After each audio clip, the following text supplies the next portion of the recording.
Hi, my name is Suzanne Oliver, and I'm a second-year PhD student at New York University advised by Professor Farrokh Gadajhar. Today I'll be talking about our recent work titled The MyoPassivity Map: Does Multi-Channel sEMG Correlate with the Energetic Behavior of the Upper Limb Biomechanics During Physical Human-Robot Interaction? Applications for physical human-robot interaction are becoming more and more widespread. Examples include telerobotic surgery and robotic rehabilitation. In these environments, robots are in direct contact with the human user, and thus it is critical to guarantee the stability of the system to avoid damaging the user. In addition to the stability requirement, it is desired to maximize the transparency of the haptic feedback between the user and the robot. However, it has been shown that the stability and transparency goals are opposed, and so the transparency must be damped in order to ensure the stability and thus the safety of the system. To ensure the stability of the system, we can use the concept of passivity. A passive system dissipates more energy than it generates and is guaranteed to be stable. Moreover, an output strictly passive system has a more strict definition and is L2 stable. In this framework, the integral of the input times the output over time must always be greater than a constant, known as the biomechanical passivity index, times the integral of the output times the output over time. This passivity index represents the energetic behavior of the human biomechanics. One popular application for passivity theory is the time-domain passivity approach. In this method, the passivity observer monitors the energy exchange between the two sides, and the passivity controller adaptively injects damping into the system when non-passive energy is detected. This approach ensures the system remains stable. However, it reduces the transparency of the feedback. With this work, we aim to reduce the conservatism of this approach. One often overlooked aspect of pHRI systems is the ability of the human user to absorb some energy from the system. Incorporating this capacity into a controller reduces the necessary damping to maintain stability, and thus allows for improved transparency. We can quantify this energy absorption using the biomechanical passivity index that I mentioned earlier, by reading from the force and velocity sensors of the robot. However, this calculation is valid only if the user is not actively guiding the robot, so it is necessary to create a model of the passivity index that we can use for estimation during an active pHRI task. This energetic behavior of the arm is known to change with the level of co-contraction in the muscles. For this reason, we propose to use surface electromyography as a candidate modality for the real-time estimation of BioPI. Thus, the goal of this study is to investigate the relationship between the passivity index and the root mean squared of the electromyography signal. We also considered how that relationship changes with changes to the placement of the sensor, the direction of perturbation, and the length of the signal. To this end, we created an experimental setup to measure the passivity index under varying conditions. Subjects gripped onto a Quasar HD² robot while I perturbed their wrist at high frequency, and I calculated their passivity index using the torque and velocity sensors. Simultaneously, subjects viewed their muscle activation via sEMG sensors that provided real-time myofeedback, so they can maintain the instructed level of muscle activity throughout the task. Finally, the relationship between the passivity index and the sEMG was analyzed. 4 directions of perturbation were tested: abduction, adduction, pronation, and supination.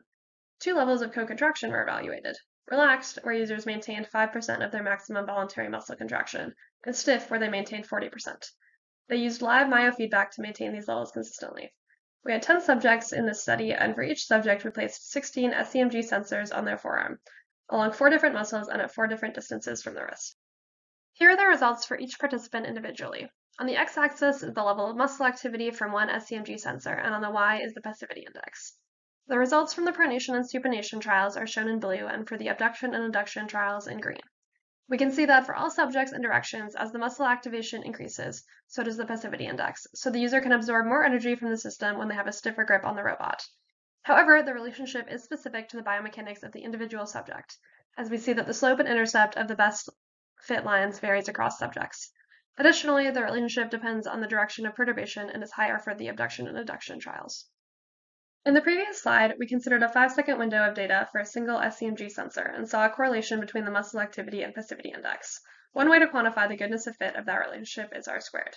In these box plots, we have the distribution of R-squared values between the passivity index and muscle activity for each of the 16 sensors. Additionally, we consider 3 different data size windows: 5 seconds, 100 milliseconds, and 10 milliseconds. For real-time estimation of passivity index, it is desirable to use a short data window so that the estimate can be quickly updated during dynamic tasks. However, we see that the R-squared values tend to drop as the window length shortens.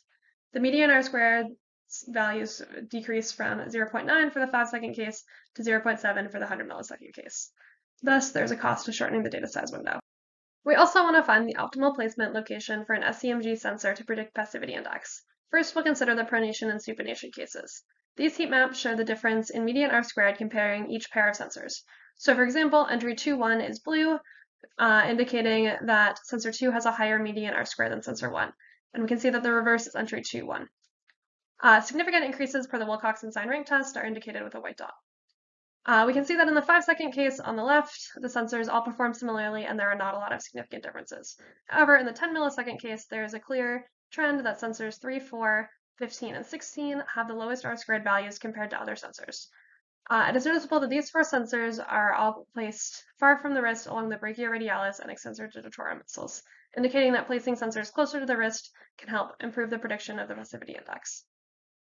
Next, we look at the abduction and adduction cases. For the 5-second window, we see more variation in the AA perturbation than for the PS, particularly sensor 14 performs the worst. Considering the shorter 10 millisecond window, we again see a worse performance for sensors 3, 4, 15, and 16, which are those same far from the wrist sensors that perform poorly in the PS case. These observations lead us to investigate the impact of sensor distance from the wrist on the passivity index prediction. We divided the sensors into 4 bands and plotted the distributions of R² scores, and we found that the sensors closer to the wrist had a statistically higher R² values than those further from the wrist. So, to sum up, we have found that there is a correlation between the surface electromyography and the passivity index, and that a stiffer grip allows for a higher energy absorption capacity. Passivity index is also direction and subject dependent. Prediction quality tends to decrease when a shorter window of data is used, and the sensors placed closer to the wrist tended to have a higher correlation with the biopassivity index. I would like to take a moment to thank the National Science Foundation and GAN Fellowship for sponsoring this work. Thank you for listening.